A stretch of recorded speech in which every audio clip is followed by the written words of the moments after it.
It's really just sticking to my approach and not getting out of what I do, which is just knowing that I can be special at the plate when I'm doing what I do. I know I take my walks. I have one of the best eyes, so when I'm not chasing pitches and all that, I'll get in good hitters counts and go from there.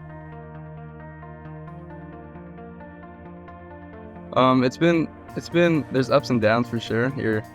This one's been a preview to what's to come of professional baseball for sure, because I've had some ups so far, and then I've had like an 0 for 25 streak or something, so that gets pretty low. But yeah, it's just been good to teach myself to have a level head through all of that, and I feel like I'm becoming way more mature over this short period of time than I ever have in my baseball career, so for sure been a good one.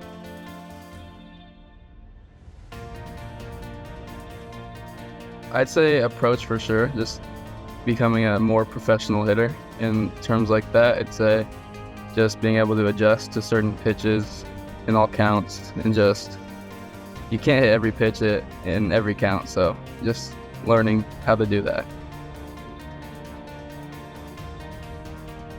I was just with my family. I was actually stressing out a little bit, just calls not going my way, stuff like that. And so when I finally got picked by the Mets, who were up there as who I thought was going to take me at the beginning, it was a sweet one for sure.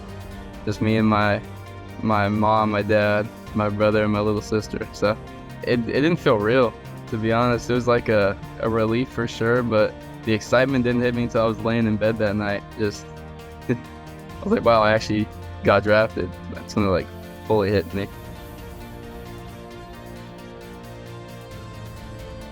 You have to get used to failure quick. I mean, in high school, you're not getting out a lot if you're one of the upper level guys, but here you're going to get out a bunch, and you have to learn how to deal with that and just stick to the process and love the process over the result, which is what every single high schooler that I've seen or I know that I've talked to and other organizations too is dealing with. Is you just got to not be okay with failure, but accept it at times.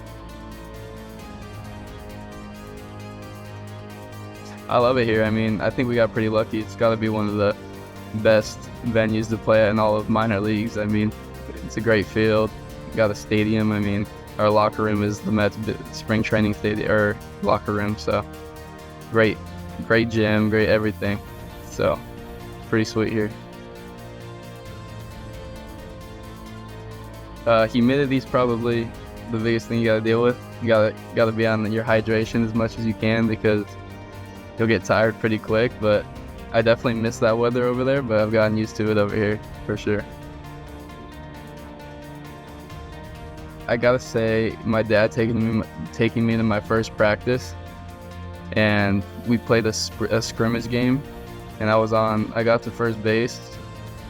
And this is the first thing I remember is the next kid up hit a ball, and I chased after the ball and beat all the defenders to the ball in my helmet, and picked it up and looked around all confused. So. Oh, it was an Angels D-backs game at Angels Stadium. I remember that one.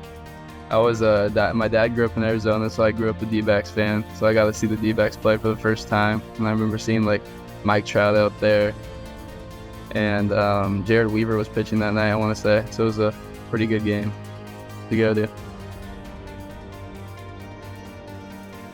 Growing up, Paul Goldschmidt for sure. Just staple of the D-backs at the time at first base, and yeah, got to see him play too many times to count.